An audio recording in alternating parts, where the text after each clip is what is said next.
ஆக ஒவ்வொரு முஸ்லிமுக்கும் பெருமானாருடைய வாழ்க்கையிலே ஒரு முன்மாதிரி இருக்கு. இப்போது இந்த தலைப்பை பார்க்கிற போது நமக்கு சில கேள்விகள் எழுகின்றன. மதத்தின் பெயரால் புரட்சியா? புரட்சிகளே மதத்திற்கு எதிராக நடந்ததானே? உலகத்தில் நடந்த பல புரட்சிகள் மதவாதிகள் செய்த கொடுமைகளுக்கு எதிராக நிகழ்ந்த புரட்சிகள் தான். மூதாதையர்கள் சொல்வது வேறாக இருக்கிறது, இறைவனும் சொல்வது வேறாக இருக்கிறது என்று சொன்னால் யாருக்கு கீழ்ப்படிய வேண்டும்? இறைவனுக்கு தான் கீழ்ப்படிய வேண்டும். ஆனால் மனிதர்களிலே பலர் எங்க மூதாதையர் சொன்னா நாங்க அதுபடி செய்வோம். இன்னைக்கு கூட பார்க்கிறோம், மனிதன் வழி தவறி போவதற்கு முக்கியமான காரணமே என்னுடைய பிரச்சனைகளுக்கு நானே தீர்வு காண முடியும், நான் யாருக்கும் கட்டுப்பட மாட்டேன், வழிபட மாட்டேன் என்று சொல்லுகின்ற காரணத்தினாலே தான் இந்த நிலை. ஆகவேதான் இஸ்லாம் மிக தெளிவாக சொல்லியது, சாதி கூடாது என்றார், மனிதர்கள் அனைவரும் சமம் என்றார், அனைவரும் சமத்துவம் என்றார். சாதி வெறியர்கள் சண்டைக்கு வந்துட்டான். இந்த ஆள் என்னையா, குறைசியும் ஒண்ணுதான், குறைசி அல்லாதவனும் ஒண்ணுதான், மேல் ஜாதிக்காரனும் ஒண்ணுதான், கீழ் ஜாதிக்காரனும் ஒண்ணுதான், எல்லாரும் ஒண்ணுதான் சொல்றாரு. இந்த ஆளு இவரை விட்டு வச்சா நம்முடைய ஆதிக்க உணர்வுகளுக்கு மிக பெரும் ஆபத்து வரும், இவரை ஒழிக்கணும் அவன் புறப்பட்டான். சாராயத்தை ஒழிக்கணும், பயான் பண்ணி சாராயத்தை ஒழிக்க முடியுமா? பயான் பண்ண சாராயம் ஒழியுமா? ஒழியாது. அதிகாரத்தில் இருந்தா ஒரே நாள்ல சட்டம் போட்டா சாராயம் ஒழிஞ்சிடும். வட்டியை ஒழிக்கணும், பயான் பண்ணி வட்டி ஒழியுமா? ஒழிக்க முடியாது. முதலாவதாக பழிக்கு பழி வாங்குவதை இஸ்லாம் விரும்பவில்லை. இன்றைக்கு இந்த பல இடங்களிலே இந்த வன்முறை வெடித்ததற்கு காரணமே பழிக்கு பழி வாங்குதல். இவருடைய கை ஓங்கிய பிறகு அவர்களை பழி வாங்குதல் என்பதுதான் பல உயிர்கொலைகளுக்கு காரணமாக அமைந்தது. பெருமானார் இந்த வழிமுறையை கையாளவில்லை.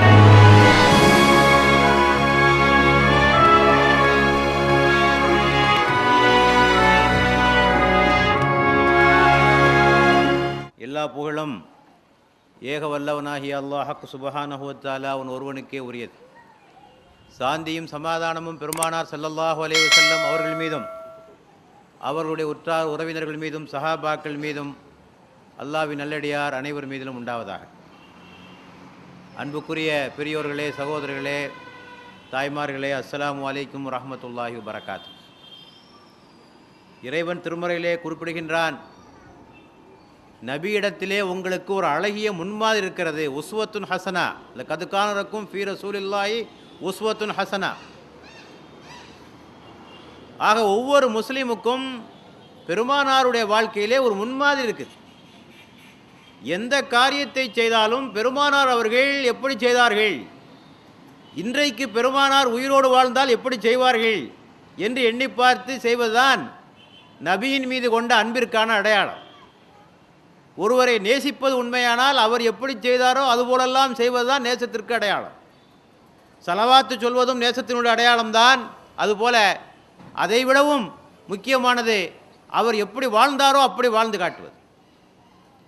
ஆகவேதான் இங்கே மத்திய சென்னை ஜமாத்தே இஸ்லாமியை சேர்ந்தவர்கள் இந்த சீரத்து நபி விழாவை இங்கே ஏற்பாடு செய்து பெருமானாருடைய வாழ்க்கையை பற்றி துல்லியமாக மக்களுக்கு சொல்லிவிட வேண்டும் என்ற ஒரு உயர்ந்த நோக்கத்தோடு இதை ஏற்பாடு செய்திருக்கிறார்கள்.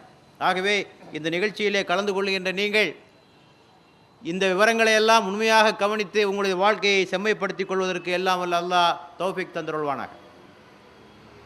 இன்றைக்கு நாம் பேசப்போகிற தலைப்பு பெருமானார் செய்த முழு புரட்சி. பெருமானார் அவர்கள் மிக பெரும் புரட்சியாளர். ஒரு அறிஞர் சொல்லுவார், ஆன்மீகவாதிகள் புரட்சிவாதிகளாக ஆக முடியாது, புரட்சியாளர்கள் ஆன்மீகவாதிகளாக ஆக முடியாது. அவர் சொல்லிய வார்த்தையை நேரடியாக சொல்வார் இருந்தால், புரட்சிக்காரன் போப்பாக முடியாது, போப் புரட்சியாளன் ஆக முடியாது என்று டாக்டர் அம்பேத்கர் சொல்வார். என்ன கருத்துன்னா, ஆன்மீகம் பேசுபவர்கள், மதத்தை பற்றி பேசுபவர்கள் ஒருபோதும் புரட்சியாளனாக ஆக முடியாது. ஏனென்றால் மதத்தை பேசுபவர்கள் சில வழிபாடுகளை பற்றி பேசுவார்கள், சடங்குகளை பற்றி பேசுவார்கள், சில ஒழுக்க மாண்புகளை பற்றி பேசுவார்களை தவிர முழுமையான மாற்றத்தை பற்றி மதவாதிகள் பேசுவதில்லை. ஆகவேதான் இந்த கருத்தை சொன்னார். ஆனால் இந்த கூற்று பெருமானாருக்கு பொருந்தி வராது. அவர் ஒரே சமயத்திலே ஆன்மீகவாதியாகவும் இருந்திருக்கிறார், புரட்சியாளராகவும் இருந்திருக்கிறார் என்பதை அவருடைய வரலாற்றிலே நாம் பார்க்கிறோம். இப்போது இந்த தலைப்பை பார்க்கிற போது நமக்கு சில கேள்விகள் எழுகின்றன. மதத்தின் பெயரால் புரட்சியா? புரட்சிகளே மதத்திற்கு எதிராக நடந்ததானே? உலகத்தில் நடந்த பல புரட்சிகள் மதவாதிகள் செய்த கொடுமைகளுக்கு எதிராக நிகழ்ந்த புரட்சிகள் தான். பிரெஞ்சு புரட்சியை நீங்கள் எடுத்துக்கொண்டால் அங்கே என்ன நிகழ்ந்தது என்று சொன்னால், மத குருமார்களும் நில பிரபுக்களும் மன்னர்களும் ஒன்றாக சேர்ந்து ஒரு கூட்டணியை அமைத்து கொண்டு மக்களை கொடுமைப்படுத்தினார்கள். அதற்கு எதிராக எழுந்ததான் பிரெஞ்சு புரட்சி என்பது. ஆக உலகத்திலே புரட்சிகளே மதத்திற்கு எதிராக நடந்திருக்கிற போது இங்கே நீங்கள் மதத்தின் பெயரால் ஒரு புரட்சியை சொல்கிறீர்களே என்ற ஒரு கேள்வி எழலாம். அடுத்த ஒரு கேள்வி எழலாம், இதையெல்லாம் இப்போ பேசுகிறதுனால என்ன லாபம்? என்றைக்கோ 14 நூற்றாண்டுகளுக்கு முன்னர் ஒருவர் புரட்சி செய்தார் அரேபியாவிலே, அதை இந்திய மண்ணிலே இந்த காலகட்டத்திலே பேச வேண்டிய அவசியம் என்ன? அதனால் இந்திய நாட்டிலே வாழ்கிற மக்களுக்கு என்னதான் நன்மை லாபம் என்ற ஒரு கேள்வியை கேட்கலாம். அடுத்து இன்னொரு கேள்வியை கேட்கலாம். இந்த புரட்சியெல்லாம் இன்றைக்கு சாத்தியமா?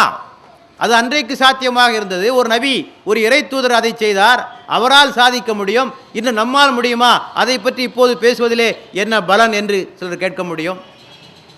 இந்த தலைப்பை பார்க்கிற முஸ்லீம் அல்லாஹ் ஒரு சந்தேகம் வரும். புரட்சி புரட்சி என்று சொல்கிறீர்கள், உங்கள் ஆட்களை பார்த்தா அவ்வளோ ஒன்றும் பெரிய புரட்சியாளர்கள் மாதிரி ஒன்றும் தோன்றவில்லையே என்று அவர்களுக்கு ஒரு சந்தேகம் தோன்றும். ஆக இப்படி பல கேள்விகள் இருக்கின்றன. இந்த கேள்விகளுக்கான விடைகளெல்லாம் என்னுடைய உரையிலே உங்களுக்கு கிடைக்கும் என்று நான் கருதுகிறேன். நபிகள் நாயகம் மட்டுமல்ல, இந்த உலகத்திலே தோன்றிய எல்லா நபிமார்களும் புரட்சியாளர்கள் தான். ஏனென்றால் நபிமார்கள் இந்த உலகத்திற்கு வந்த நோக்கத்தை பற்றி இறைவன் திருமறையிலே சொல்கிற போது, லகத் அர்சல்னா ருசுலனா பில் பையினாத்தி வ அன்சல்னா மாஹுமல் கிதாப வல் மீசான் லியகூமன் நாஸ் பில் கிஸ்த். நான் நபிமார்களை தெளிவான சான்றுகளுடனும் வேதத்துடனும் அனுப்பியிருக்கிறோம். இன்னும் அவர்களுக்கு துலாக்கோலையும் நாம் அருளியிருக்கிறோம். எதற்காக?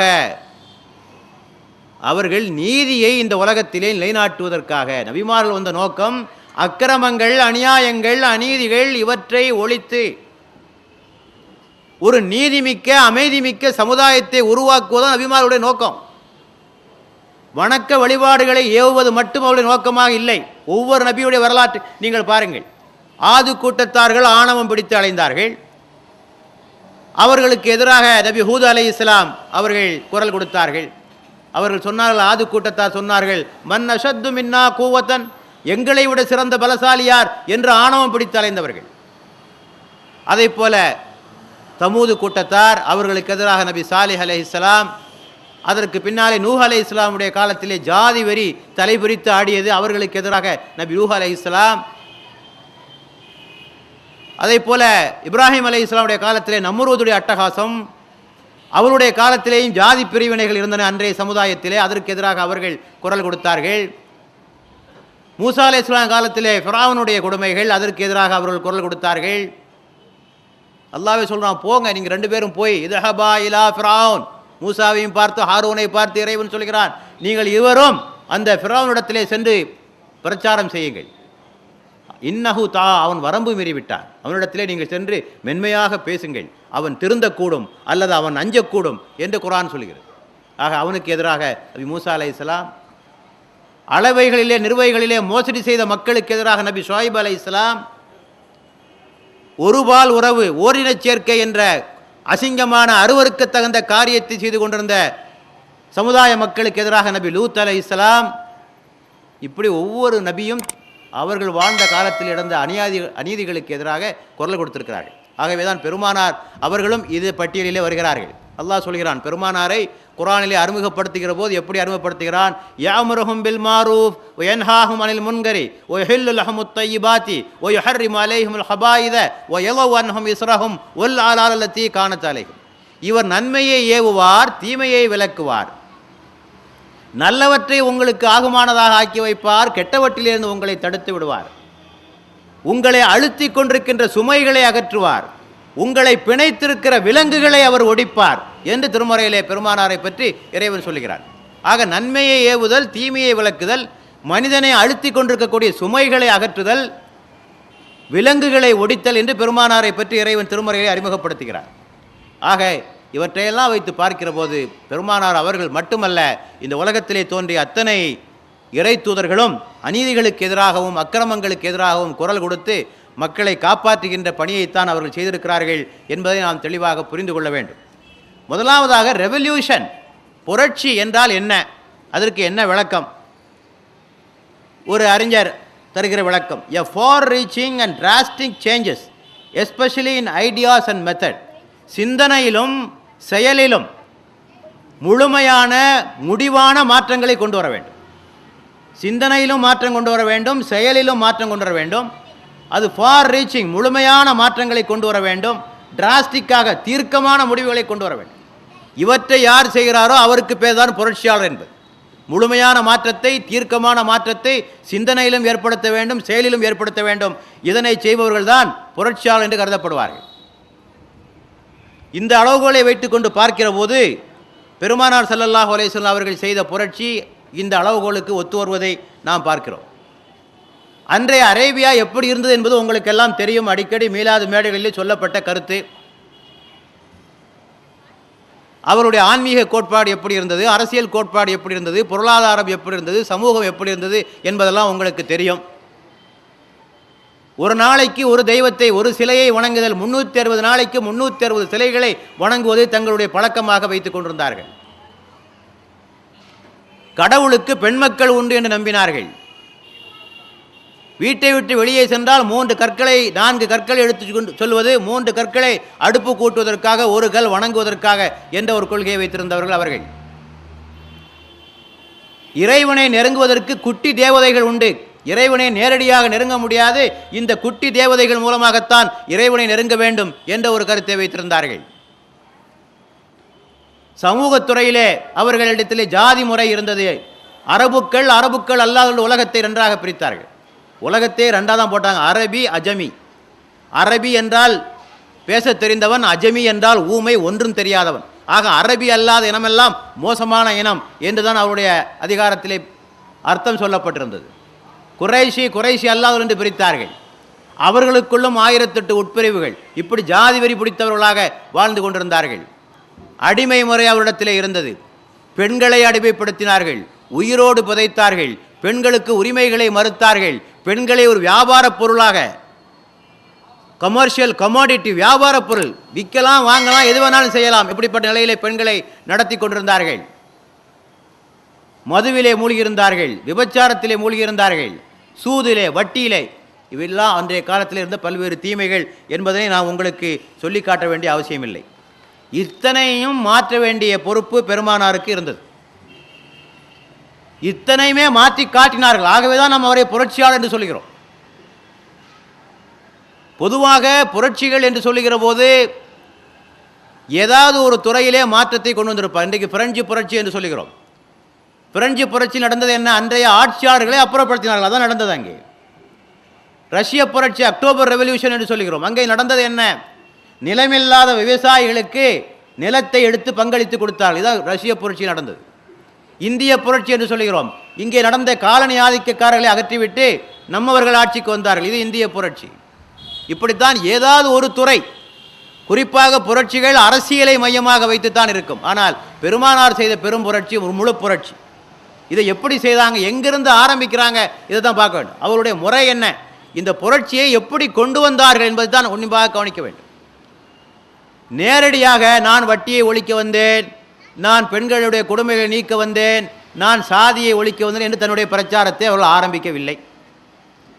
அப்படி ஆரம்பித்திருந்தால் அவர்களுக்கு ஆதரவு கூட அதிகமாக கிடைத்திருக்கலாம். ஏனென்றால் மக்களே ஏங்கி கொண்டிருந்தார்கள். இந்த கொடுமைகளை எல்லாம் தீர்த்து வைக்கக்கூடிய ஒரு ஆள் நமக்கு வரமாட்டாரா, ஒரு தலைவர் நமக்கு கிடைக்க மாட்டாரா என்று அன்றைய அரபு மக்கள் ஏங்கி கொண்டிருந்தார்கள். ஆகவே அவர்கள் அதிலிருந்து கூட ஆரம்பித்திருக்கலாம். ஆனால் எந்த பிரச்சனையும் களைய வேண்டும் என்று சொன்னால் பிரச்சனையினுடைய ஆணி வேருக்கு செல்ல வேண்டும். ஒரு நச்சு மரம் இருக்கிறது என்று சொன்னால் அதன் கிளைகளை வெட்டி விடுவதனால் எந்த லாபமும் இல்லை, மீண்டும் அந்த கிளைகள் துளிர்க்கப் போகின்றன. ஆகவே கிளைகளை வெட்டி விடுவதனால் பிரச்சனை தீராது. நச்சு மரத்தினுடைய ஆணி வேருக்கு சென்று பிடுங்கினால்தான் மரம் பட்டு போகும். அதை போல மனிதர்கள் இத்தனை கொடுமைகளை ஏன் செய்கிறார்கள், இத்தனை அநியாயங்களை ஏன் செய்கிறார்கள், இதற்கான மூல காரணம். அதற்கு சென்றார், அங்கேதான் கையை வைத்தார், அங்கிருந்தான் அவருடைய புரட்சி ஆரம்பமாகியது.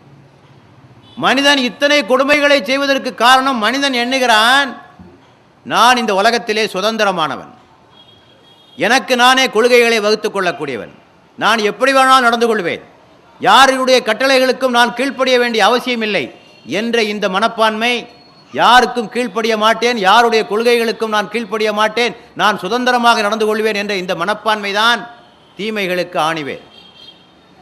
ஆகவே தான் ரசூலுல்லாஹ் எங்கே ஆரம்பித்தாங்கன்னா லா இலாஹ இல்லல்லாஹ் முஹம்மது ரசூலுல்லாஹ் என்ற கலிமால முதலாவது ஆரம்பித்தாங்க. அங்கிருந்தான் புரட்சி ஆரம்பமாயிது. என்ன அர்த்தம்? லா இலாஹ இல்லல்லாஹ் என்ன அர்த்தம்? இறைவன் தான் மேலாண்மை மிக்கவன். இந்த உலகத்திலே உள்ள எல்லா பொருட்களும் இறைவனுக்கு சொந்தமானது. லஹு முல்கு ஸமாவாதி வல் அர்த், இந்த வானம் பூமி இவற்றுடைய ஆட்சி அதிகாரம் அனைத்தும் அவனுக்கு உரியது. அவன்தான் மேலாண்மை மிக்கவன், அவன்தான் சிறப்புக்குரியவன். His majesty, his highness, his lordness என்று சொல்வதெல்லாம் இறைவனுக்கு மட்டும்தான் சொந்தம். இந்த உலகத்திலே எந்த மனிதனுக்கும் இந்த அதிகாரம் கிடையாது. ஆக இறைவன் ஒருவன் தான் மேலாண்மை மிக்கவன் என்று சொன்னார். அந்த இறைவனுக்குத்தான் இந்த உலகமே சொந்தம் என்று சொல்லுகிற போது அவன் சொல்றபடி தான் இந்த உலகத்தில் நீங்கள் நடக்கணும். அவனுக்குத்தான் இந்த உலகத்திலே அதிகாரம் இருக்கிறது. எப்படி நடக்க வேண்டும், உன்னுடைய வாழ்க்கையை எப்படி நடத்தி கொள்ள வேண்டும் என்று சொல்லுகிற அதிகாரம் அவனுக்குத்தான் இருக்கிறது. அலா லஹுல் ஹல்கு வல் அம்ரா, அவனே படைத்தான், அவனே ஆணையிடுவான். படைத்தவனுக்குத்தானே ஆணையிடுகின்ற அதிகாரம் இருக்கிறது. ஆகவே இந்த உலகத்திலே அவன் சொல்லுகின்ற கட்டளையின்படிதான் இந்த உலகத்திலே நீங்கள் நடக்க வேண்டுமே தவிர உங்கள் இஷ்டத்திற்கு நீங்கள் ஒன்று நடக்கக்கூடாது. ஆக இதுதான் பிரச்சனையினுடைய மூலம். யாருக்கு கீழ்ப்படிவது, யாருடைய கட்டளைக்கு கீழ்ப்படிவது? மனிதர்கள் யாருக்கெல்லாம் இந்த உலகத்திலே கீழ்ப்படுகிறார்கள்? ஒன்று, தங்களுடைய மன இச்சைக்கு கீழ்ப்படுகிறார்கள். மன இச்சை, நப்சுக்கு கீழ்ப்படுகிறார்கள். மனிதனுடைய பல வகையான கேடுகளுக்கும் தீமைகளுக்கும் அடிப்படை காரணமாக அமைந்திருப்பது தன்னுடைய மன இச்சைக்கு கீழ்ப்படிவது. இதனை திருமறை மிக வன்மையாக கண்டிக்கிறது. இவர்கள் விலங்குகளைப் போல்வர், இன்ஹும் இல்லா கல்லன்னாம் பல்ஹும் அல்ல, இவர்கள் விலங்குகளுக்கு ஒப்பாவர். இரண்டாவதாக அவன் கீழ்ப்படிவது தன்னுடைய மூதாதையர்களுக்கு. மூதாதையர்கள் எது சொன்னாலும் சரி, மூதாதையர்களின் பேரால் ஒரு கருத்து சொல்லப்பட்டாலும் சரி, அதனை அப்படியே ஏற்றுக்கொள்ளும். மூதாதையர்கள் சொல்வது இறைவனுடைய கட்டளைக்கு உட்பட்டதாக இருந்தால் பிரச்சனை இல்லை. மூதாதையர்கள் சொல்வது வேறாக இருக்கிறது, இறைவனும் சொல்வது வேறாக இருக்கிறது என்று சொன்னால் யாருக்கு கீழ்ப்படிய வேண்டும்? இறைவனுக்குத்தான் கீழ்ப்படிய வேண்டும். ஆனால் மனிதர்களிலே பலர் எங்கள் மூதாதையர் சொன்னால் நாங்கள் அதுபடி செய்வோம். இன்றைக்கி கூட பார்க்குறோம், எங்கள் ஊர் பழக்கம், எங்கள் நாட்டு பழக்கம், எங்கள் குடும்ப பழக்கம், நாங்கள் அப்படித்தான் செய்வோம் என்று சொல்லுகின்ற மனிதர்களை இன்றைக்கு கூட பார்த்து கொண்டிருக்கிறோம். திருமணத்திலே ஒரு வீட்டிற்கு போகிறேன், பெற்றோருடைய காலிலே விழுந்து வணங்குகிறார்கள். பெற்றோருடைய காலிலே விழுந்து வணங்குகிறார்கள். என்னப்பா சுஜூத்? சுஜூத் என்பது அல்லாவுக்கு மட்டும் உரியது. சுஜூது அல்லாவுக்கு உரியதாக இருக்கக்கூடிய அவ்வளோ பெரிய ஒரு மகத்தான ஒரு வணக்கத்தை ஒரு மனிதனுக்கு செலுத்துகிறீர்களே, இது எந்த வகையில் நியாயம்னா, இது எங்கள் ஊர் பழக்கங்க, இது எங்கள் குடும்ப பழக்கன்றான். ஆக மனிதனை வழிகெடுக்கக்கூடிய விஷயத்திலே மிக முக்கியமான இடத்தை பெற்றிருப்பது மூதாதையர்களுக்கு கீழ்ப்படிவது. அதைத்தான் நபிகள் நாயகம் குர்ஆனும் சுட்டி காட்டியது. அவ்வளவுக்கான ஆபாவுகும் லா ஏக்கலுன செய்யும் வலா யஹ்ததூன், உங்களுடைய மூதாதையர்கள் அறிவு கெட்டவர்களாக இருந்தாலுமா நீங்கள் அவர்களை பின்பற்றுவீர்கள்? அவர்கள் நேர்வழி பெறாமல் இருந்தாலுமா நீங்கள் அவர்களை பின்பற்றுவீர்கள்? ஆக மன இச்சைக்கு கீழ்ப்படியாதே, மூதாதையர்களுக்கு கீழ்ப்படியாதே. அத்தோடு உன்னை போன்ற பிற மனிதர்கள் ஏற்றுகின்ற கொள்கைகளுக்கு கீழ்ப்படியாதே. அவனும் உன்னை போன்ற ஒரு மனிதன்தான். அவனுக்கு நன்மை தீமையை வகுக்கிற அதிகாரம் அவனுக்கு இல்லை, அந்த ஆற்றலும் அவனுக்கு இல்லை, அவனால் முடியாது. இன்னொரு மனிதன் சொல்லுகிற பேச்சை கேட்டு நடந்தால் நீ வழிகட்டு போவாய். குர்ஆன் சொல்லுகிறது, இன் துதிவ் அக்ஸர மன் ஃபில் அர்லி யுலில்லூக அன் சபீலில்லாஹ், நீங்கள் பூமியிலே வசிக்கின்ற பெரும்பாலான மனிதர்களை பின்பற்றினால் நீங்கள் அல்லாஹ்வுடைய பாதையில் இருந்து நீங்கள் வழிதவறி போவீர்கள். ஏனென்றால் மனுஷனால் நன்மை தீமையை வகுக்க முடியாது. ஏனென்றால் மனிதன் ஏற்றுகிற சட்டங்களெல்லாம் குறையுடையன. அவனுடைய அனுபவத்திலிருந்து அவன் சட்டத்தை ஏற்றுகிறான், தன்னுடைய சூழ்நிலைகளுடைய தாக்கத்தினால் சட்டத்தை ஏற்றுகிறான். இப்படி பல காரணத்திற்காக சட்டத்தை ஏற்றான். ஆகவே அதெல்லாம் தடுமாறி போகிறது. இன்றைக்கி பாருங்கள், மதுவை ஒன்றே எடுத்துக்கொள்ளுங்கள். பாருங்கள், மது என்கின்ற ஒரு விஷயத்தை பற்றி இதில் ஒரு தெளிவாக அவனால் சிந்திக்க முடிகிறதா என்று பாருங்கள். மதுவுடைய விஷயத்தில் ஒரு காலத்தில் தடை செய்கிறான், திடீர்னு ஹலாலுங்கிறான், திடீர்னு ஹராமுங்கிறான், இதை மாத்திரான் அதை மாத்திரான். ஒரு நாட்டிலேயே ஒரு மாநிலத்தில் அனுமதிக்கிறான், இன்னொரு மாநிலத்திலே தடை செய்கிறான். மது வேண்டாம் என்று ஒரு தலைவர் சொல்லுகிறார், ஆனால் கள் வேண்டும் என்று சொல்கிறார். மது கூடாது என்று சொல்கிறார், கள் வேண்டும் என்று சொல்கிறார். அந்த தலைவர் அதுக்கு பதில் கேட்கிறார், நீங்கள் ஆட்சி புரிகின்ற பாண்டிச்சேரி மாநிலத்திலே மதுவை தடை செய்வதற்கு தயாரா என்று ஒரு கேள்வியை போடுறார், வாயை பொத்திடுறார். அதுக்கு பிறகு இவரால் பதில் சொல்ல முடியாத நிலைக்கு இவர் ஆளாகி விடுகிறார். ஆக தெளிவான கொள்கை இல்லை. அமெரிக்காவிலே இப்படித்தான் நடந்தது. மக்கள் மதுவினால் மிகவும் பாதிக்கப்பட்ட நிலையில் தெருவுக்கு வந்து இறங்கி போராடினார்கள், மதுவை தடை செய்ய வேண்டும் என்று போராடினார்கள். அமெரிக்க அரசாங்கம் அதனை ஏற்றுக்கொண்டு மதுவை தடை செய்தது. ஆனால் கடைசியிலே மது குடிக்காமல் அவங்களால இருக்க முடியல. அதே அமெரிக்க மக்கள் திருப்பியும் தெருவுக்கு வந்து மதுவை திறந்து விடுங்கன்னு போராடினாங்க. திருப்பியும் மதுவை திறந்து விடுங்க. ஆக ஒரு விஷயத்தில் ஒழுங்கான முடிவுனால் எடுக்க முடியல. இவனா மனிதனுடைய எல்லா பிரச்சனைகளுக்கு தீர்வு தரப்போகிறான் இல்லையா? தமிழ்நாட்டில் நடந்தது. மது வேண்டாம் என்று தனது வீட்டிலே இருந்த தென்னை மரங்களை எல்லாம் ஒருவர் வெட்டினார். பின்னர் கல்வேண்டோர் கழகத்திற்கு தலைவராக அவரே இருந்தார். தமிழ்நாட்டில் நடந்த நிகழ்ச்சி இது. ஆக இப்படியெல்லாம் பல குழப்பம் இருக்குது. ஆகவே இந்த வேலையெல்லாம் உனக்கு வேண்டாப்பா, இறைவன் சொல்கிறான், எங்கிட்ட ஒப்படைச்சிட்டு நான் பார்த்துக்கிறேன். உன்னை படைத்த எனக்கு உன்னுடைய பலம், உன்னுடைய பலவீனம், உன்னால் எது தாங்கிக் கொள்ள முடியும், உன்னால் எது தாங்கிக் கொள்ள முடியாது, எல்லாம் எனக்கு தெரியும். அந்த பொறுப்பை என்னிடத்திலே ஒப்படைத்து விடு என்று இறைவன் எடுத்துக்கொண்டான். ஆக மனிதர்கள் வழிதவறி போவதற்கு முக்கியமான காரணம், மனிதன் வழிதவறி போவதற்கு முக்கியமான காரணமே என்னுடைய பிரச்சனைகளுக்கு நானே தீர்வு காண முடியும், நான் யாருக்கும் கட்டுப்பட மாட்டேன், வழிபட மாட்டேன் என்று சொல்லுகின்ற காரணத்தினாலே தான் இந்த நிலை. ஆகவேதான் இஸ்லாம் மிக தெளிவாக சொல்லியது, நீ எஜமானன் அல்ல, நீ கலீஃபா தான். நீ கலீஃபா தான். கலீஃபா என்றால் பிரதிநிதி. You are not a master, you R A deputy. இறைவன் தான் எஜமானன், நீ இறைவனுடைய வைஸ்ரா, இறைவனுடைய பிரதிநிதி. இறைவன் என்ன சொல்லுகிறானோ அதன்படி இந்த உலகத்திலே வாழ்வதற்காகத்தான் நீ அனுப்பப்பட்டிருக்கிறாயே தவிர உன்னுடைய இஷ்டத்திற்கெல்லாம் நடந்தால் இந்த உலகத்திலே நிம்மதியும் மகிழ்ச்சியும் கிடைக்காது. ஆகவே பெருமானார் ஸல்லல்லாஹு அலைஹி வஸல்லம் அவர்கள் இங்கிருந்து தான் தன்னுடைய பிரச்சாரத்தை ஆரம்பித்தார்கள். லா இலாஹ இல்லல்லாஹ், அல்லாஹ்வை தவிர வேறு யாரையும் வணங்காதே, அல்லாஹ்வை தவிர யாருக்கும் சுஜூது செய்யாதே, அல்லாஹ்வை தவிர வேறு யாரிடத்திலும் பிரார்த்தனைகளை வைக்காதே, அல்லாஹ்வுடைய கட்டளைகளை தவிர வேறு யாருடைய கட்டளைகளுக்கும் கீழ்ப்படியாதே, உன்னுடைய மன இச்சைக்கு கீழ்ப்படியாதே, உன்னுடைய மூதாதையர்களுக்கு கீழ்ப்படியாதே, உன்னை போன்ற மனிதர்களுக்கு கீழ்ப்படியாதே, உன்னை படைத்த இறைவனுக்கு மட்டுமே நீ கீழ்ப்படிய வேண்டும் என்ற ஒரு கொள்கையை ஆரம்பித்து வைத்தார்கள். இங்கிருந்தான் புரட்சி ஆரம்பமாகிறது. இந்த புரட்சி கருத்தை சொன்ன உடனே அந்த காலத்து மக்களால் ஏற்றுக்கொள்ள முடியுமா? எதிர்ப்பும் கலகமும் கலவரமும் அங்கே உருவாகியது. யார் தான் பொறுத்துக்கொள்வார்? இவர் சொல்லுகிறார், கடவுளை நெருங்குவதற்கு எவருடைய துணையும் தேவையில்லை, நேரடியாக நெருங்கலாம் என்று இவர் சொல்லுகிறார். இந்த லா இலாஹ இல்லல்லாஹ் சொல்லுகிறது. நஹ்னு அக்ரபு இலைஹி மின் ஹப்லில் வரீத், இறைவன் எங்கே இருக்கிறான்? உனது பிடரி நரம்பை விட மிக சமீபமானவனாக அவன் இருக்கிறான். உதுஊனி அஸ்தஜிபு லக்கும், நீங்கள் அவனிடத்திலே பிரார்த்தனை செய்யுங்கள், அவன் உங்களுக்கு பதிலளிப்பான். இப்படி சொன்னால் புரோகிதனுக்கு வேலை இல்லை, பூசாரிக்கு வேலை இல்லை, அவனுக்கெல்லாம் கோபம் வந்துருச்சு. இந்த ஆள் நம்ம பொழப்பில் மண்ணள்ளி போடுறாரியா இவர் என்று அவன் சண்டைக்கு வந்தான். அடுத்தபடியாக சாதி கூடாது என்றார், மனிதர்கள் அனைவரும் சமம் என்றார், அனைவரும் சமத்துவம் என்றார். சாதி வெறியர்கள்லாம் சண்டைக்கு வந்துட்டான். இந்த ஆள் என்னையா, குறைசியும் ஒன்று தான், குறைசி அல்லாதவனும் ஒன்று தான், மேல் ஜாதிக்காரனும் ஒன்று தான், கீழ் ஜாதிக்காரனும் ஒன்று தான், எல்லாரும் ஒன்று தான் சொல்கிறாரு இந்த ஆள், இவரை விட்டு வச்சா நம்முடைய ஆதிக்க உணர்வுகளுக்கு மிகப்பெரும் ஆபத்து வரும், இவரை ஒழிக்கணும்னு அவன் புறப்பட்டான். அடுத்தபடியாக சுரண்டல்காரர்கள், காபாவையே சுரண்டும் தலமாக ஆக்கி கொண்டு கொள்ளையடித்து கொண்டிருந்தார்களே அவர்கள் கொதித்தெழுந்தார்கள். வட்டியின் பேராலே புழைத்து கொண்டிருந்தார்களே அவர்கள் கொதித்தெழுந்தார்கள். முடா குடியர்கள், மது பிரியர்கள் கொதித்தெழுந்தார்கள். இப்படி எல்லாரும் சேர்ந்து நபிகள் நாயகத்திற்கு எதிராக மிக பெரும் குரலை எழுப்பினார்கள். ஆகவே அவருக்கு எதிராக மிக பெரும் கலவரம் அங்கே வெடித்தது. அவருடைய அணியிலே சேர்ந்திருந்த மக்களை தொல்லைகளுக்கு உள்ளாக்கினார்கள், கொடுமைப்படுத்தினார்கள், பாராங்கற்களை அவர்கள் மீது சுமத்தினார்கள், சுடுமணலை தரதரவென்று இழுத்துச் சென்றார்கள், 2 கால்களிலே ஒட்டகத்தை கட்டி தரதரவென்று இழுத்துச் சென்றார்கள். அவர்கள் பணக்காரர்களாக இருந்தால் பொருளாதார பகிஷ்காரம் அவர்கள் மீது செய்தார்கள், ஏழைகளாக இருந்தால் கொடுமைகளுக்கு உள்ளாக்கினார்கள். ஆக இப்படி பல வகையான தொந்தரவுகள், கேலி கிண்டல், இப்படியாக அந்த புரட்சி கொஞ்சம் கொஞ்சமாக நடந்தது. இது ஒரு புறம். இதற்கு நேர் எதிர்புறமாக இந்த கொள்கையை யார் ஏற்றுக்கொண்டார்களோ அவர்களை நபிகள் நாயகம் ஒரு அமைப்பாக, ஒரு ஜமாத்தாக அமைத்து அவர்களுக்கு பயிற்சிகளை பெருமானார் கொடுக்கிறார்கள். எல்லா வகையான சோதனைகளையும் தாங்கி நிற்கக்கூடிய ஒரு முழுமையான பயிற்சி அவர்களுக்கு தரப்படுகிறது. தொழுகையின் மூலமாக அவர்களுக்கு பயிற்சி தரப்படுகிறது, உறுதி ஏற்படுத்தப்படுகிறது. மறுமை பற்றிய சிந்தனையை அவருடைய உள்ளத்திலே ஏற்படுத்தி, இங்கே நீங்கள் அனுபவிக்கின்ற துன்பங்களுக்கெல்லாம் மறுமையிலே உங்களுக்கு இறைவன் கூலி தருவான் என்ற முறையிலே அவர்களுக்கு ஒரு பயிற்சி அளிக்கப்படுகிறது.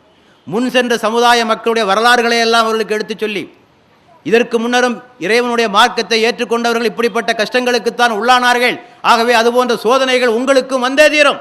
அம் ஹசிப்தும் அன் ததுகுலுல் ஜன்னத ஃபலம்மா யாத்திக்கும் மதலுல்லதீன ஹலோ மின் கப்லிக்கும், உங்களுக்கு முன் சென்ற சமுதாயங்களுக்கு ஏற்பட்டது போன்ற சோதனை உங்களுக்கும் வராமலேயே நீங்கள் சொர்க்கத்தில் நுழைந்து விடலாம் நீங்கள் எண்ணிக்கொண்டிருக்கிறீர்களா என்றெல்லாம் அவர்களுக்கு சொல்லப்பட்டு உறுதியூட்டப்பட்டது. ஆகவே அவர்கள் ஒரு கொள்கை பிடிப்புள்ள ஒரு கூட்டம் கொஞ்சம் கொஞ்சமாக உருவாகி கொண்டே இருந்தது. அதே சமயத்திலே பெருமானாருடைய ஆளுமைகள், பெருமானாருடைய முன்மாதிரியே அவர்களுக்கு மிகப்பெரிய பலத்தை தந்தது. இவர் யார்? எப்படிப்பட்ட தலைவர்? இவர் எளிமையினுடைய உருவமாக இருக்கிறார், நேர்மையினுடைய உருவமாக இருக்கிறார். இவருக்கு எந்த பணத்தின் மீது ஆசையோ, புகழின் மீது ஆசையோ, தனது இனத்தின் மீது ஆசையோ, தனது குடும்பத்தின் மீது ஆசையோ எதுவுமே இவருக்கு கிடையாது. மனித சமூகத்தினுடைய நன்மைக்காகத்தான் இவர் பாடுபடுகிறார். ஏனென்றால் பெருமானாரை எப்படியெல்லாம் விலை கொடுத்து வாங்க வந்தார்கள் என்பதெல்லாம் உங்களுக்கு தெரியும். அதனை அந்த மக்களும் பார்த்து கொண்டு தான் இருந்தார்கள். என்ன சொன்னான் உத்துபா? பெருமானாரிடத்திலே சொன்னான், முஹம்மதே உமக்கு என்ன வேண்டும்? அரபி நாட்டினுடைய தலைவராக வேண்டுமா ஆக்கி விடுகிறோம், செல்வம் வேண்டுமா காலடியிலே கொண்டு கொட்டுகிறோம், அழகிய பெண் வேணுமான் மனம் முடித்து தருகிறோம், அல்லது உமக்கு பைத்தியம் பிடித்திருக்கிறால் வைத்தியம் செய்வதற்கு நாங்கள் தயாராக இருக்கிறோம் என்று சொன்னபோது பெருமானார் அவர்கள் அதற்கு பதிலை கூட சொல்லவில்லை. பதில் சொல்வதற்கு கூட லாயக்கற்ற ஒரு கோரிக்கை என்று ஹாமீம் சஜிதாவிலும் சில வசனங்களை மட்டும் அதற்கு பதிலாக சொல்லி இதுதான் பதில் போ என்று அனுப்பிவிட்டார். ஆக அப்படிப்பட்ட உன்னதமான ஒரு தலைவர், அவருடைய தியாகத்தை பார்க்கிறார். மிகப்பெரிய பணக்காரர், அரேபியாவிலே மிகச்சிறிய சீமாட்டியாக இருந்த கதீஜாவை மணந்தவர். ஆனால் இறுதியிலே ஒன்றுமில்லாமல் ஆகிவிட்டார். தாயிஃப் நகரத்திற்கு சென்றுவிட்டு திரும்பி வருவதற்கு அவருக்கு ஒரு கோவேறு கழுதை கூட கிடைக்கவில்லை. அப்படிப்பட்ட நிலைக்கு ஆளாகிவிட்டார். ஆக இவர் செல்வத்திற்காக ஆசைப்படவில்லை, இவர் வேறு எந்த நோக்கங்களுக்காகவும் இவர் செயல்படவில்லை. சரி, தன்னுடைய இனத்துக்காக, குறைஷி மக்களுடைய மேம்பாட்டுக்காக உழைக்கிறாரா? உலகத்தில் என்று பார்க்கிறோம் பல தலைவர்கள் தங்களுடைய இனத்திற்காக, மொழிக்காக, நாட்டிற்காக உழைக்கின்ற தலைவர்களை நாம் பார்க்கிறோம். அப்படியும் இல்லை. குறைஷிகள் உயர்ந்தவர்கள் என்று சொன்னதில்லை, அரேபியர்கள் உயர்ந்தவர்கள் என்று சொன்னதில்லை, அரபி மொழிதான் சிறந்த மொழி என்று சொன்னதில்லை. தன்னுடைய இனத்திற்காக, மொழிக்காக போரிடவில்லை. அவருடைய அணியிலேயே பாரசீகத்தைச் சேர்ந்தவர் இருக்கிறார், அபிசீனியாவைச் சேர்ந்தவர் இருக்கிறார், ரோம தேசத்தைச் சேர்ந்தவர் இருக்கிறார், யமன் தேசத்தைச் சேர்ந்தவர் இருக்கிறார், இப்படி எல்லாம் இருக்காங்க. ஆக இவருக்கு இன வெறியோ இன உணர்வுகள் அடிப்படையிலோ இந்த காரியத்தை செய்யவில்லை என்றெல்லாம் புரிந்து கொண்டு அவருடைய பக்கபலமாக இருந்தார்கள். ஆக எல்லா சோதனைகளையும் தாங்கி கொண்டார்கள். இறுதியிலே ஒரு நிலை வந்தது, இனிமேல் மக்காவிலே இருக்க முடியாது என்ற ஒரு சூழ்நிலை வருகிற போது மக்காவை விட்டு மதீனாவிற்கு ஹிஜ்ரத்து செய்தார். அங்கிருந்த மக்கள் நாங்கள் உங்களுக்கு ஆதரவு தருகிறோம் என்று அவர்கள் ஆதரவு கரம் நீட்டியதன் காரணமாக அங்கே சென்றார். அங்கேயும் இந்த எதிரிகள் விடவில்லை, பல்வேறு வகையான தொந்தரவுகளை கொடுத்தார்கள். இந்த மக்கத்து குறைஷிகள் பல வகையான போர்கள் நடந்தன. அந்த ஜிஹாதிகளை எல்லாம் செய்து இறுதியிலே 23 ஆண்டு காலத்திலே ஒரு முழுமையான இஸ்லாமிய அமைப்பை உருவாக்கி காட்டினார். எவற்றையெல்லாம் செய்ய வேண்டும் என்ற இஸ்லாம் அவருக்கு கட்டளையிட்டதோ, இறைவன் கட்டளையிட்டானோ அத்தனையும் செய்து காட்டினார்.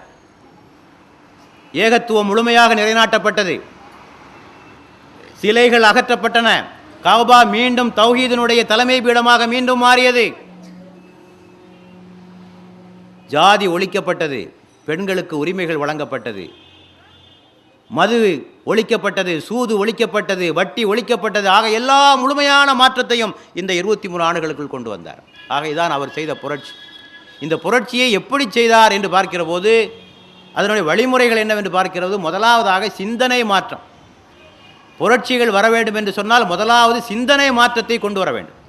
சிந்தனை மாற்றத்தை கொண்டு வராமல் எந்த மாற்றத்தையும் கொண்டு வர முடியாது. ஆகவே முதலாவதாக அவர் கையாண்ட வழிமுறை சிந்தனை. மக்காவுடைய காலத்திலே நீங்கள் பார்க்கின்றீர்கள், குர்ஆனுடைய வசனங்கள் எல்லாம் மக்களுடைய சிந்தனையை செதுக்குகின்ற முறையிலே, ஏகத்துவத்தை முழுமையாக அவருடைய உள்ளத்திலே பதிய வைக்கின்ற முறையிலே அந்த கருத்துக்களெல்லாம் அவர்களுக்கு மீண்டும் மீண்டும் எடுத்து சொல்லப்பட்டு சிந்தனை மாற்றத்திற்கு உள்ளாக்கப்பட்டார்கள். இது ஒன்று.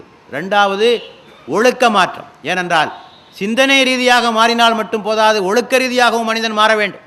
இன்றைக்கி பல பேருக்கு நன்மை தீமையெல்லாம் நல்லா தெளிவாக தெரியும். வட்டி வாங்கக்கூடாது என்று எத்தனை பேருக்கு தெரியாது? எல்லாருக்கும் தெரியும். ஏன் வாங்கிட்டு இருக்கான்? அறியாமையெல்லாம் வாங்கிட்டு இருக்கான். வரதட்சணை வாங்குபவர்கள் நன்மை என்று சொல்பவர்கள் இந்த உலகத்தில் யாராவது இருக்காங்களா? வரதட்சணை வாங்குறது நல்லது தான், லஞ்சம் வாங்குறது நல்லது தான் என்று சொல்வோம் யாராவது இருக்கிறார்களா? இல்லை, எல்லாருக்கும் தெரியும். தெரிந்து கொண்டே இந்த தீமையை செய்கிறார்கள். ஆகவே அறிவு புரட்சிக்கு அடுத்தபடியாக வர வேண்டியது ஒழுக்க புரட்சி. பெருமானார் அவர்கள் இந்த ஒழுக்க புரட்சியை நிகழ்த்தி காட்டினார்கள். இறைவனை பற்றிய அச்சம், தக்குவா என்ற உணர்வு, மறுமையை பற்றிய சிந்தனை, இபாதத்துகளின் மூலமாக இந்த உணர்வை உண்டாக்கி ஒழுக்க புரட்சியை செய்தார்கள். மூன்றாவதாக ஜிஹாத். சில வேளைகளில் அதையும் செய்துதான் ஆக வேண்டியது இருக்கிறது. ஏனென்றால் நாம வலியை சென்று சண்டைக்கு போக வேண்டிய அவசியமில்லை. சண்டை நம் மீது திணிக்கப்படுகிற போது அதை எதிர்த்து போராட வேண்டிய ஒரு கட்டாயம் இருக்கிறது. ஆகவே எதிரிகள் தாக்க வந்தபோது தங்களை தற்காத்துக் கொள்வதற்காக அவர் ஜிஹாத் என்ற போராட்டத்தையும் நடத்தினார். நாலாவதாக ஆட்சி அதிகாரம். ஆட்சி அதிகாரத்தின் துணை கொண்டுதான் பல மாற்றங்களை செய்ய முடியும். ஆகவே ஆட்சியாளராக மாறினார். சாராயத்தை ஒழிக்கணும், பயான் பண்ணி சாராயத்தை ஒழிக்க முடியுமா? பயான் பண்ண சாராயம் ஒழியுமா? ஒழியாது. அதிகாரத்தில் இருந்தால் ஒரே நாளில் சட்டம் போட்டால் சாராயம் ஒழிஞ்சிடும். வட்டியை ஒழிக்கணும், பயான் பண்ணி வட்டி ஒழியுமா? ஒழிக்க முடியாது இல்லையா? ஆக இவற்றுக்கெல்லாம் அதிகாரம் தேவைப்படுகிறது. அதிகாரம் இல்லாமல் செய்ய முடியாது. திருடர்களை வெட்ட வேண்டும், கைகளை வெட்ட வேண்டும் என்று குர்ஆன் சொல்கிறது. எப்போ வெட்ட முடியும்? ரோட்டில் போகிற திருடனை கூப்பிட்டு நீங்கள் வெட்ட முடியுமா? நீங்கள் அதிகாரத்தில் இருக்கணும், அப்போதான் சட்டம் ஏற்றுபவர்களாக நீங்கள் இருக்க வேண்டும், அப்போதான் அந்த காரியத்தை செய்ய முடியும். ஆக ரசூலுல்லாஹ்வுக்கு அல்லாஹ் கட்டளை எடுக்கிறான், திருடனா கையை வெட்டு, விபச்சாரம் செய்தால் மரண தண்டனை கொடு, இவற்றையெல்லாம் நிறைவேற்றும் என்னவென்றால் பவர், அதிகாரம் தேவை. ஆக அவர் ஆட்சியாளராகவும் மாறினார்.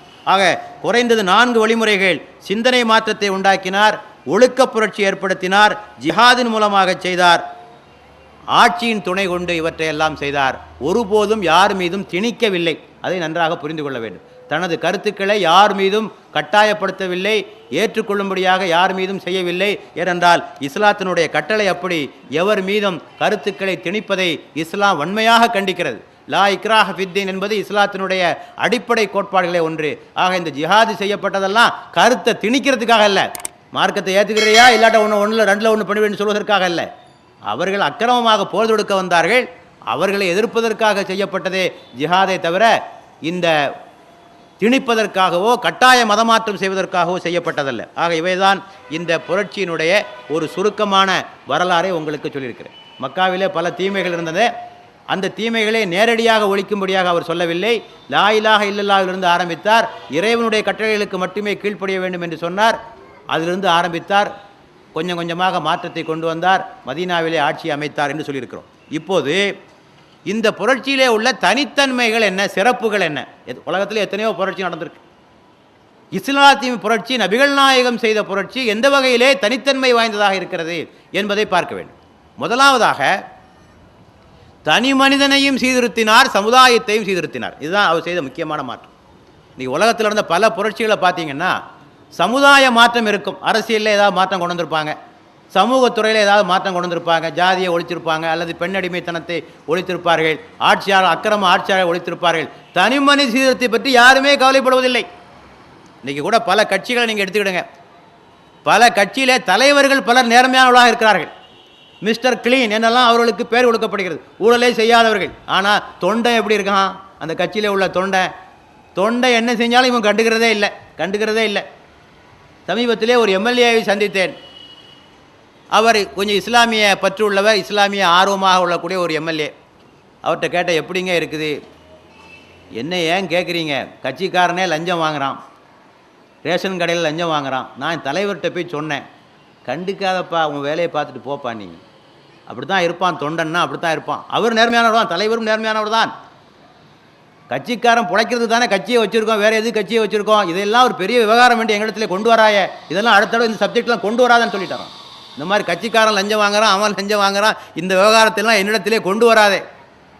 ஆக தொண்டர்கள் ஒழுக்கமுள்ளவர்களாக பயிற்சி தராத வரை தலைவர்கள் மட்டும் நேர்மையாக இருப்பதினால் என்ன மாற்றம் வந்துவிடப் போகிறது? ஆகவே தான் பெருமானார் ஸல்லல்லாஹு அலைஹி வஸல்லம் கொண்ட மிகப்பெரிய புரட்சி ஒவ்வொரு தொண்டனையும் ஒவ்வொரு தோழனையும் ஒழுக்கம் உள்ளவனாக, நேர்மை உள்ளவனாக, நாணயம் உள்ளவனாக அவர்கள் மாற்றி காட்டியிருக்கிறது. இதுதான் மிகப்பெரிய மாற்றம். ஆகவே தான் 23 ஆண்டுகளுக்குள் இவ்வளோ பெரிய புரட்சியை கொண்டு வர முடிந்தது என்று சொன்னால் இந்த ஒழுக்கத்திலே அவர்கள் கவனம் செலுத்திய காரணத்தினாலே தான்.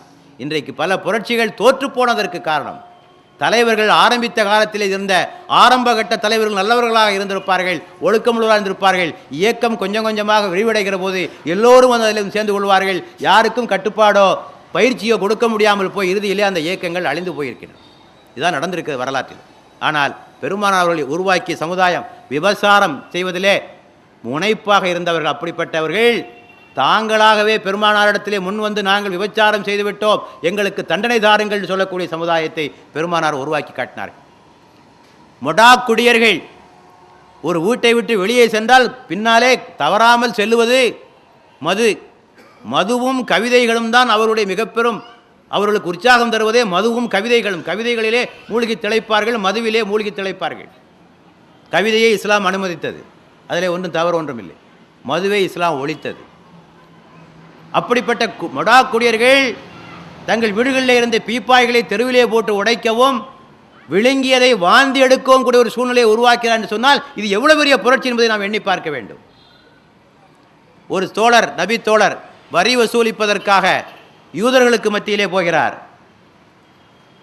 அந்த ஹைபர் என்ற பகுதிக்கு செல்கிறார். அவருக்கு லஞ்சம் கொடுப்பதற்கு அந்த யூதர்கள் முயற்சி செய்கிறார்கள்.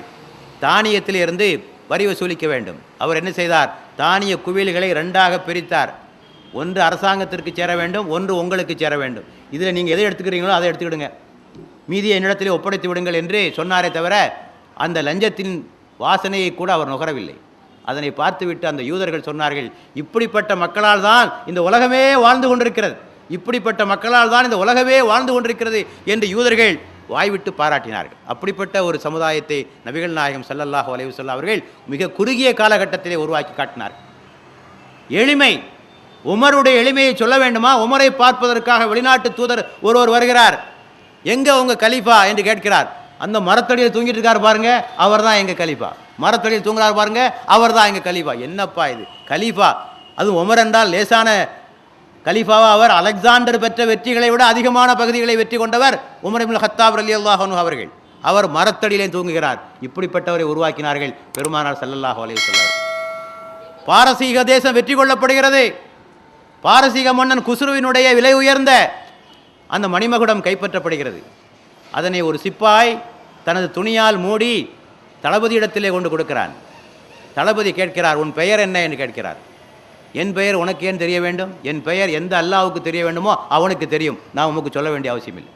இவ்வளோ பெரிய காரியத்தை செய்துவிட்டு ஒரு நாட்டு தலைவனுடைய தலைவனுடைய கிரீடத்தை கைப்பற்றி தளபதியிடத்தில் ஒப்படைத்து விட்டு என் பெயர் கூட தெரிய வேண்டாம்.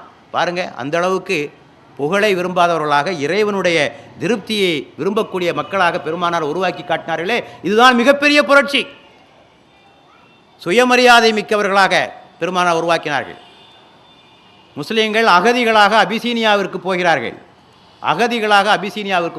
எல்லாம் இழந்து மக்காவிலே எல்லா கொடுமைகளையும் அனுபவித்து விட்டு பெருமானார் சொன்னார்கள், அருகிலே ஒரு கிறிஸ்தவ தேசம் ஒன்று இருக்கிறது, அங்கே நஜாஷி என்று ஒரு மன்னர் இருக்கிறார், அங்கே போங்கள், உங்களுக்கு எல்லா வகையான பாதுகாப்புகளையும் தருவார் என்று அங்கே அனுப்பி வைத்தார்கள். அங்கே போன உடனே அங்கே உள்ள கிறிஸ்தவ ஆட்கள்லாம் தூண்டி விட்டாங்க. இவங்க அல்லாஹ்வை தவிர யாருக்கும் வணங்க மாட்டாங்க, உங்களுக்கு வணங்கும்படியாக சொல்லுங்கள் என்று தூண்டி விட்டார். என்ன காரணம்? தூண்டி விட்டால் இவங்க வணங்க மறுப்பாங்க, வெளியேற்றிடலான்னு சொல்லி. அதான் அவங்க நோக்கம். மன்னன் சொன்னான், இவர்கள் சொன்னார்கள், நாங்கள் அல்லாஹ்வை தவிர வேறு யாருக்கும் தலை வணங்க மாட்டோம். எப்படிப்பட்ட சூழ்நிலைன்னு பாருங்கள். அகதிகளாக மக்காவிலிருந்து விரட்டப்பட்டு எத்தகைய பாதுகாப்பும் இல்லாமல் அகதிகளாக போயிருக்கக்கூடிய அந்த மக்கள் அந்த மன்னனுக்கு முன்னாலே சொல்கிறார்கள், என்னுடைய தலையை உங்களுக்கு முன்னால் நாங்கள் சாய்க்க மாட்டோம், அல்லாஹ்வை தவிர இறைவனை தவிர வேறு யாருக்கும் இந்த தலை சாயாது என்று சொல்லக்கூடிய சுயமரியாதை மிக்க மக்களாக பெருமானார் ஸல்லல்லாஹு அலைஹி வஸல்லம் அவர்கள் உருவாக்கி காட்டினார்கள் என்பதையெல்லாம் நாம் வரலாற்றிலே படிக்கிறோம். ஆக பெருமானார் செய்த புரட்சியினுடைய மிக முக்கியமான பகுதி தனி மனிதனுடைய வாழ்க்கையிலே அவர்கள் ஏற்படுத்திய புரட்சி தான் மிக முக்கியமான புரட்சி. ரெண்டாவதாக வாழ்க்கையினுடைய மற்ற துறைகளிலே, அரசியலிலே, பொருளாதாரத்திலே, அதை பற்றி நான் உங்களுக்கு சொன்னேன். பெண்களுக்கு அவர்கள் செய்த புரட்சி, பெண்களை அவர்கள் கொடுமைப்படுத்திய விதமும் உலக வரலாற்றிலேயே முதலாவதாக பெண்களுக்கு உரிமைகள் தந்தது இஸ்லாம் என்பதை உங்களுக்கெல்லாம் அடிக்கடி சுட்டி காட்டப்பட்டிருக்கிறது.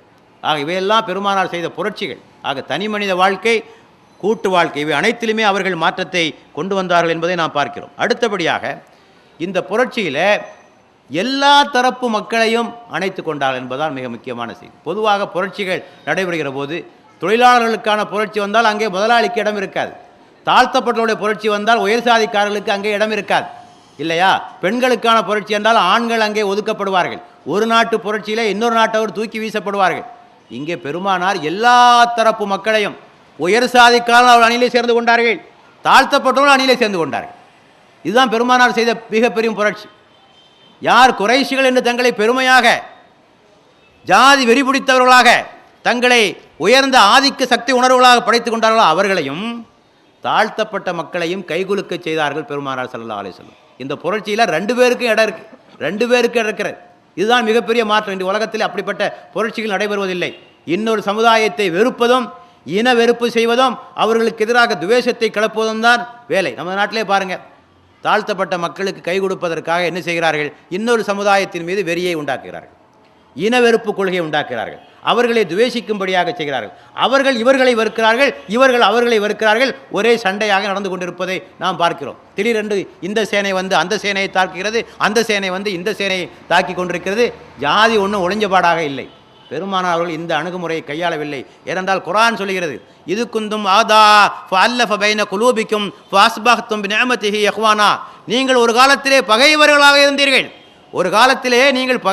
இருந்தீர்கள், இப்போது அல்லாஹ்வுடைய அருளினால் நீங்கள் சகோதரர்களாக ஆகிவிட்டீர்கள். ஆக ரெண்டு பேரையும் ஒன்றா கைகோக்க வைக்கணும், அதுதான் வெற்றி. ஒருத்தனுக்கு எதிராக வெறியை தூண்டி விடுவதல்ல, ரெண்டு பேரையும் ஒன்றாக இணைத்து சமத்துவமாக்கி ஒரே அணியிலே கொண்டு வந்தார்களே, இதுதான் பெருமானார் ஸல்லல்லாஹு அலைஹி வஸல்லம் அவர்கள் செய்த மிக பெரும் புரட்சி என்பதனை நாம் தெளிவாக புரிந்து கொள்ள வேண்டும். பகைவர்களை கூட தனது அணியிலே இணைத்து கொண்டார். பெருமானாரை கொல்வதற்காக புறப்பட்ட காலித் பின் வலீத், அம்ர் பின் ஆஸ் போன்றவர்களெல்லாம் இஸ்லாத்தினுடைய அணியிலே சேர்ந்து கொண்டார்கள் என்பதனை வரலாற்றிலே பார்க்கிறோம். இப்படிப்பட்ட புரட்சியை உங்களால் எங்குமே பார்க்க முடியாது. ஆக எல்லா தரப்பினரையும் அவர்கள் ஏற்றுக்கொண்டார்கள். அடுத்தபடியாக குறைந்த அளவில் தான் உயிர் சேதங்கள் நிகழ்த்தப்பட்டன. இவ்வளோ பெரிய புரட்சி நடந்திருக்கு. இவ்வளோ பெரிய புரட்சி நடந்தாலும் உயிர் சேதத்தை பார்க்கிற போது 1200 பேர், எல்லா யுத்தங்களிலும் இறந்தவருடைய எண்ணிக்கை ஒட்டுமொத்தமாக பார்க்கிற போது 1200 பேர்.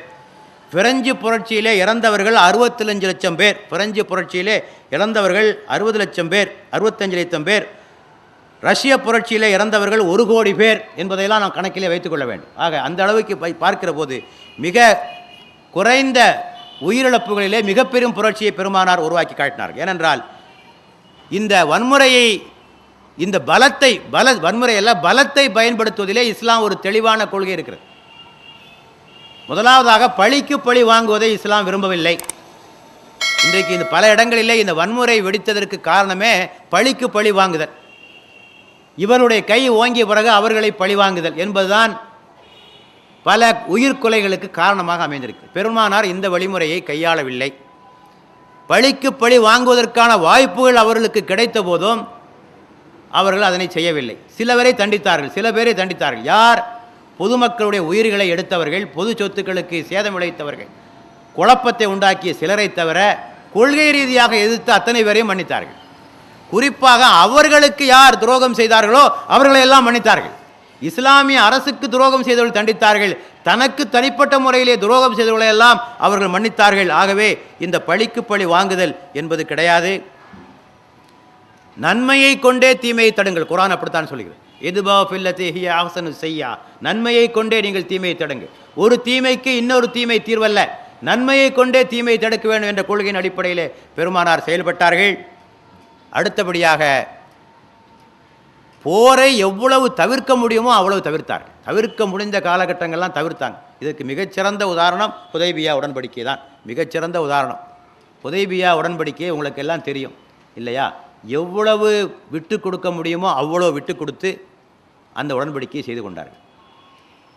மக்களெல்லாம் உம்ரா செய்கிறதுக்காக போகிறாங்க. வாட்களையெல்லாம் வெளியிலே எடுக்காமல் உரைகளிலே இட்டு ஒரு அமைதி பயணமாகத்தான் போனார்கள். இதை கூட அந்த குறைஷிகளால் பொறுத்து கொள்ள முடியவில்லை.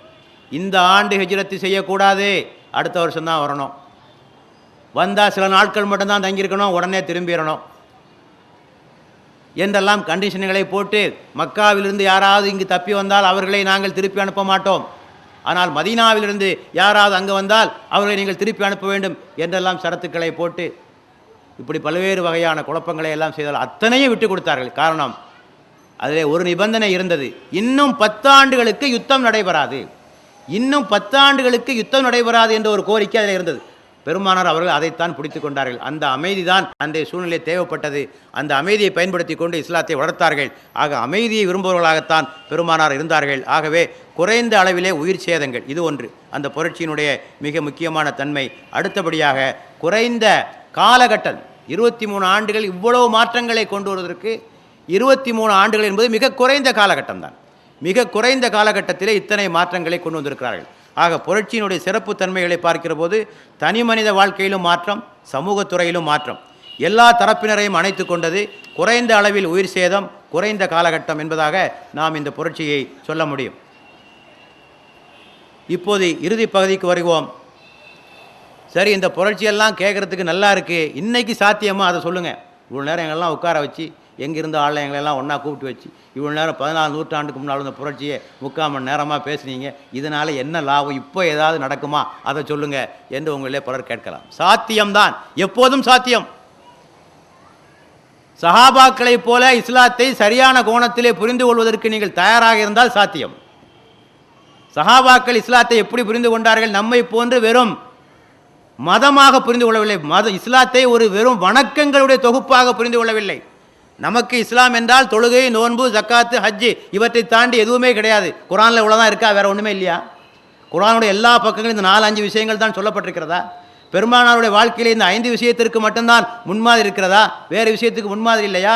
மீளாது கூட்டங்களிலே நீட்டி முழக்குகிறோமே, எங்கள் பெருமானார் அதை செய்தார்கள், ஜாதியை ஒழித்தார்கள், பெண்ணடிமைத்தனத்தை நீக்கினார்கள். நீங்கள் செய்ய மாட்டீங்களா? அதை ரசூலுல்லாஹ் காலத்தோடு முடிஞ்சு போச்சு. அதெல்லாம் பெருமையாக கூட்டத்தில் பேசுறதுக்கு தானா?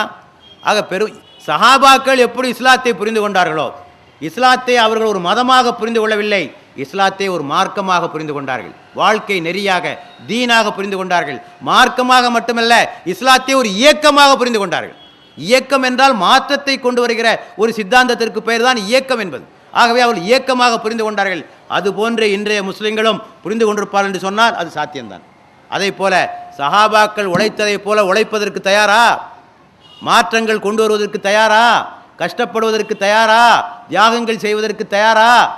எதுவுமே தயாரில்லைன்னா ஒன்றும் முடியாது. அதே போல நீங்களும் தயாராக இருந்தால் இந்த புரட்சி இப்போதும் சாத்தியமாகக்கூடிய ஒன்றுதான். ஆனால் நாங்கள் பள்ளியாசலுக்கு போவோம், வீட்டுக்கு போவோம், கடைக்கு போவோம், இதை தவிர வேறு எதையும் செய்ய மாட்டோம், இந்த 3ஓடு எங்களுடைய வேலை முடிந்து விட்டது என்ற அளவிலே நீங்கள் வைத்துக்கொண்டால் எந்த மாற்றத்தையும் கொண்டு வர முடியாது. இன்னும் சொல்வதாக இருந்தால் பெருமானாருடைய காலத்தை விட இப்போதுதான் சாத்தியம் அதிகம் என்று நான் சொல்லுகிறேன். ஏனென்றால் நாம் ஒரு ஜனநாயக காலகட்டத்திலே வாழ்ந்து கொண்டிருக்கிறோம் இல்லையா? பெருமான காலத்தில் இவ்வளோ சுதந்திரம் கிடையாது. இப்படி கூட்டம் போட்டு பேச முடியுமா? மக்காவில் தொழுகவே முடியாதுங்க, தொழுகவே முடியாது. அல்லாஹ் சொல்கிறான், நீங்கள் பயந்தால் சவாரி செய்து கொண்டே தொழுங்கள், சவாரி செய்து கொண்டோ நடந்து கொண்டே தொழுங்கள். ஒரு இடத்துல நின்று தொழுவ முடியாது. சஹாபாக்கள் ஒரு இடத்துல நின்று தொழுவ முடியாது, தொழுதா அடிப்பான். அப்படிப்பட்ட ஒரு காலகட்டத்தில் வாழ்ந்துட்டு இருக்கீங்க நீங்கள். உயர்ந்த வினாராக்களை கட்டி, உயர்ந்த அழகான பள்ளிவாய்களை கட்டி, மிக சௌகரியமான காலத்திலெல்லாம் வாழ்ந்து கொண்டிருக்கிறோம். கருத்து சுதந்திரம் உள்ள பகுதியிலெல்லாம் நாம் வாழ்ந்து கொண்டிருக்கிறோம்.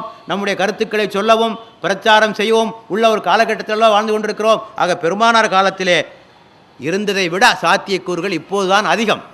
நாம் புரட்சி என்று சொல்வது கத்தியை தூக்கி கொண்டு வன்முறையின் மூலமாக நிகழ்த்துவதை சொல்லவில்லை.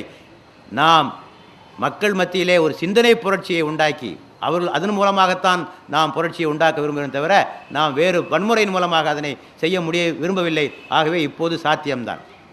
இன்னொன்றையும் சொல்கிறேன், குரான் சொல்கிறது, எவ்வளோ முடியுமோ அவ்வளோ செய்யுங்க, எவ்வளோ முடியுமோ அவ்வளோ செய்யுங்க. மஸ்தத்தாவத்தம், குரானில் அடிக்கடி வரக்கூடிய வசனம் மஸ்தத்தாவத்தம், எவ்வளோ முடியுமோ. ஒவ்வொரு விஷயத்தை பற்றி குரான் சொல்கிறது. ஜிஹாது எப்படி செய்ய வேண்டும், எவ்வளோ ஜிஹாது முடியுமோ அவ்வளோ செய்யுங்க.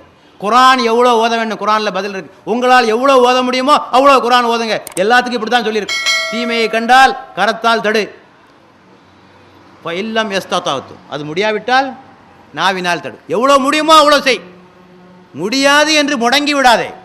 உன்னால் உன்னுடைய சக்திக்குட்பட்டு இந்த நாட்டு சூழ்நிலைக்கு உட்பட்டு எவ்வளோ செய்ய முடியுமோ அதனை நாம் செய்து கொண்டே இருக்க வேண்டும். ஆக நாம் இந்த இஸ்லாத்தை இந்த கண்ணோட்டத்திலே புரிந்து கொண்டு இன்றைக்கு இந்திய சூழ்நிலையில் நாம் அதிகமாக செய்ய வேண்டிய பணி இந்த இஸ்லாத்தை பற்றிய கருத்துக்களை மக்களுக்கு மத்தியிலே பரவலாக கொண்டு செல்வது.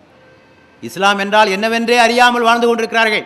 இந்த நாட்டிலே வாழ்கின்ற 80% மக்களுக்கு இஸ்லாம் என்றால் என்ன, முஹம்மது ஸல்லல்லாஹு அலைஹி வஸல்லம் என்றால் யார், குர்ஆன் என்றால் என்ன, மறுமை என்றால் என்ன என்பதெல்லாம் அவர்களுக்கு எதுவுமே தெரியாது.